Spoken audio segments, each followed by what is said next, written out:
제가 2016년이죠. 2016년 12월 안국동 헌법재판소 앞에 태극기를 들고 서울로 혼자 쫄래쫄래 간 이후로 지금까지 한 2년하고 한 7개월 됐군요. 2년 반 됐습니다. 태극기 들고 뭐 애국 활동이라고 한 2년 반 7개월 됐는데요. 뭐 횟수로 3년 됐는데 저는 처음부터 박근혜 대통령님 진실을 믿었습니다. 손석희가 가짜 태블릿 PC를 발표했을 때에도 뭔가가 저거 거짓일 거라는 생각을 많이 했었고요. 그 이후로 거짓된 증거들을 알게 되면서 더욱더 확신을 가졌었죠. 저는 박근혜 대통령님이 당선되실 때부터 그 2010년도부터 2010년도 그때부터 문재인은 문제가 많은 자다라고 생각을 했습니다. 그래서 박 대통령님에 대해서 늘 지지를 해왔던 저였고요. 뭐 세월호 사건이 터졌을 때도 저는 그거 고지고대로 믿지 않았습니다. 뭔가가 저기에 굉장한 흑막이 있다라고 늘 생각했고 메르스 사태 때도 그 이상하게 선동하는 거 보고서 문제가 상당히 많다라는 거 알았어요. 결국 시간이 지나서 그 모든 것들이 박근혜 대통령님을 흔들려는 선동이라는 거 다 알았죠.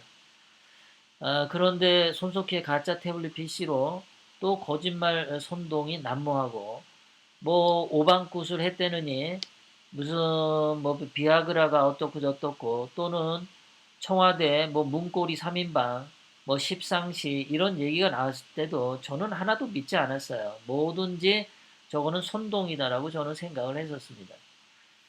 그나저나 박근혜 대통령이 거짓말 선동을 당해서 여러분도 다 아시다시피 어, 불법 탄핵을 당하셨죠. 거짓 선동으로. 그 불법 탄핵을 당하시고 불법 감금을 당할 때 거기에는 어떠한 증거도 없었습니다. 2016년 12월 9일이죠.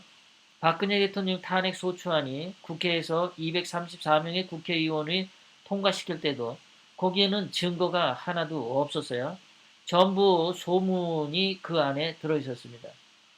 그것이 헌법재판소로 넘어왔을 때도 헌법재판소에서 판결을 내릴 때 거기에는 어떠한 증거도 없었습니다.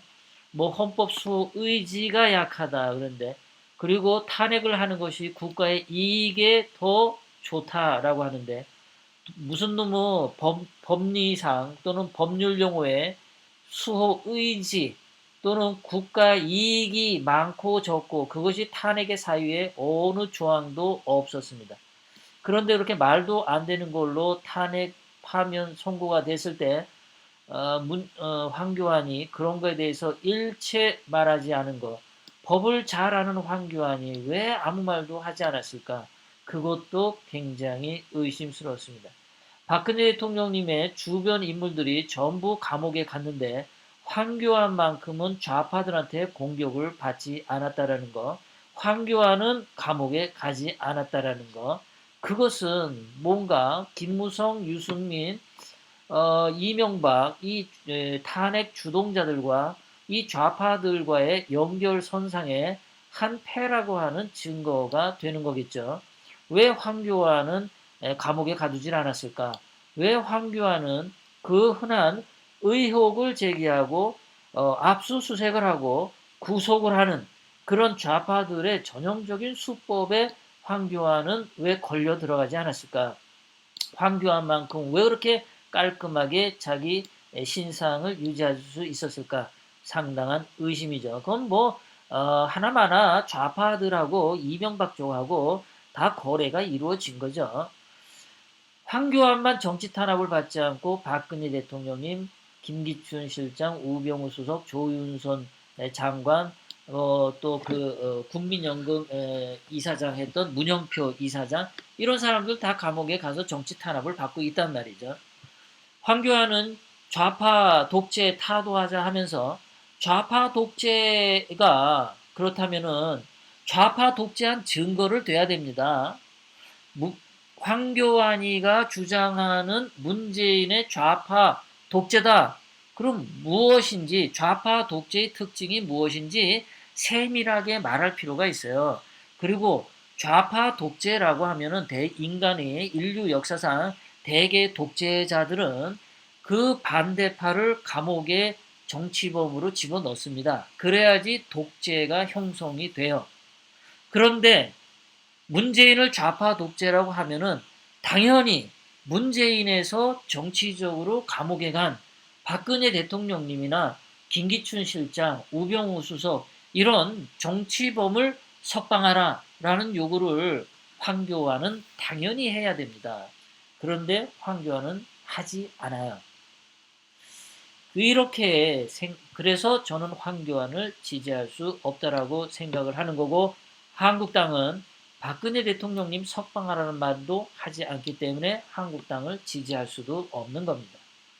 자, 이러한 상황에서 이렇게 해서 저는 박근혜 대통령님의 진실만을 전달하러 온 겁니다.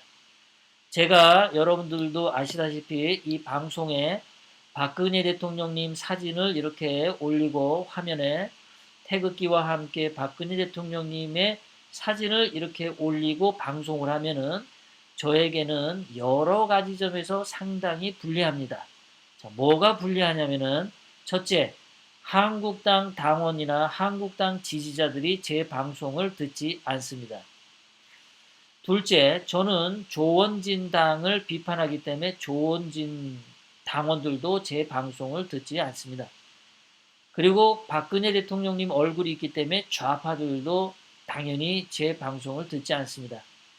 저는 이러한 불리함이 있어도 이런 것들을 무슨 이익이 되고 안 되고를 떠나서 박근혜 대통령님이 진실하기 때문에 그 진실만을 붙들고 가겠다라고 박근혜 대통령님의 얼굴을 화면에 이렇게 올려서 방송을 고집스럽게 하는 겁니다.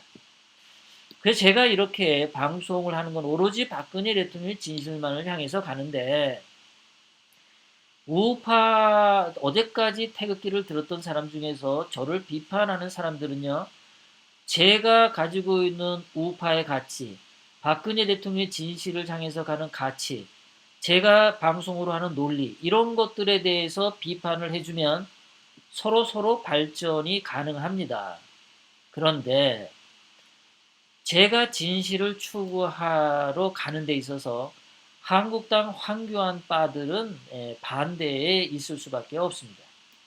그러다 보니까 저랑 어제나 그제나 태극기를 들었던 사람 중에 황교안한테 가면은 황교안 지지자로 돌아서면은 그냥 조용히 가서 황교안 지지를 하면 되는데, 제 방송이나 저에 대해서 개인 음해를 굉장히 많이 해요.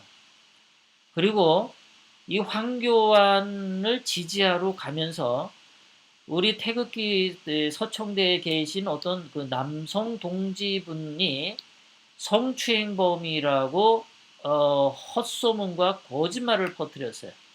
그래서 전부 언니 나 그 남자한테 성추행 당했어. 언니 나 지금 그 남자 보면 징그러워. 막 이런 식으로 언니만 알아. 근데 언니만 알아. 언니만. 다른 사람한테는 얘기하지 마라. 이런 식으로 이제 성추행 당했다는 식으로 해서 자기가 마치 그런 식으로 이제 동지들 간에 이간질을 엄청 해. 그리고 또 태극기를 들고 나온 자기보다 좀 이렇게 배울 만한 사람들을 열등감과 질투로 굉장히 비방을 많이 합니다. 그래서 이런 사람들이 조용하게 그러면 그냥 황교안을 지지하러 가면 되는데, 꼭 이렇게 그냥 그 똥물을 끼얹고 어제는 동지였던 사람들에게 배신의 뒤통수를 때리는 거예요.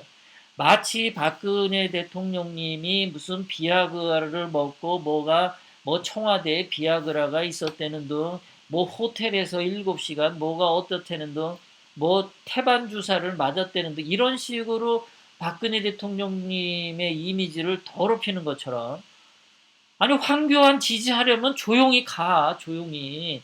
왜 여기에 있는 우리 그 동지들에게 이렇게 그냥 더러운 모욕감을 주고 돌아다니는지 모르겠습니다, 저는.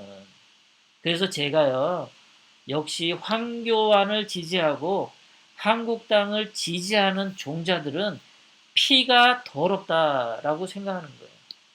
피가 더럽다. 그리고 그놈의 이 방송하는데 스패너가 뭐 벼슬이라고, 여기서 그냥 스패너 못하면은 딴 데 가서 또 스패너 하려고 그런 구걸들을 하고, 뭐 인생 살면서 왜 그렇게 사는지 모르겠어요. 박근혜 대통령님이 좌파들하고 탄핵 부역자들한테 그 더러운 모욕을 당해서 박근혜 대통령님이 당했으면 태극기 든 사람들은 진실한 마음으로 가야 되는데, 동지들을 향해서 그렇게 더러운 비수를 던지면서 하지 말아야 되는데, 좌파들하고 똑같은 수법을 쓰는 거에 대해서 제가 너무나 아주 질렸습니다.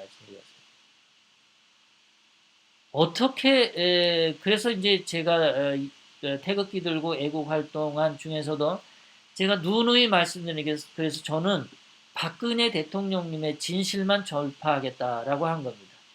정치, 뭐 한국당을 지지하냐, 황교안을 지지하냐, 이것에 정치 노름에 한번 빠지면 사람들이 마귀가 되는 것 같은 느낌을 받았어요.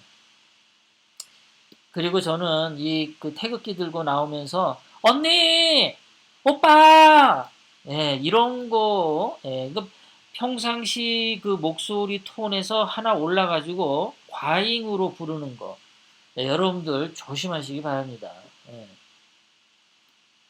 여러분들 조심하세요. 태극기 들었다고요? 그 제가 보니까 다 그렇지 않아요. 그러니까 태극기를 들고 여기 길거리에 나가시더라도요, 언니, 오빠, 이런 사람들하고는요, 전화번호 주고받지 마세요. 전화번호. 그리고 이 그 워낙 천차만별의 사람이기 때문에 그냥 좋은 얼굴로 서로 그냥 지내는 게 제일 좋을 것 같아요. 특히 여러분들 돈 빌려주지 마세요. 돈. 큰 돈 빌려주지 마세요. 큰 돈 빌려주고 사기당하고 그러지 마세요. 여기 우리 제가 아는 분들 중에 정말 처음에 뭐 그냥 언니 언니 하고 그 어머니 어머니 하고 이렇게 막 살랑살랑 거리는데 돈 뜯기고 돈 빌려줬다가 못 받아가지고 뭐 지금 소송 걸고 그러신 분들 계세요. 그러니까 여러분들이 이제 태극기 들고 이제 한 3년째 되니까 사람들 수준이 다 나옵니다, 여러분들. 그래서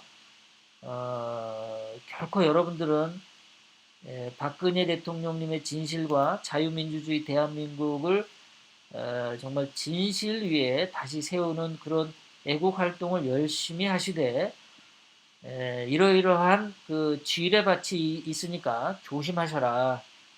그런 것들 여러분들이 미리미리 조심하시고 상처를 더 이상 받지 않는 그런 행복한 애국 활동들을 하는 게 좋겠다, 그렇게 생각을 합니다.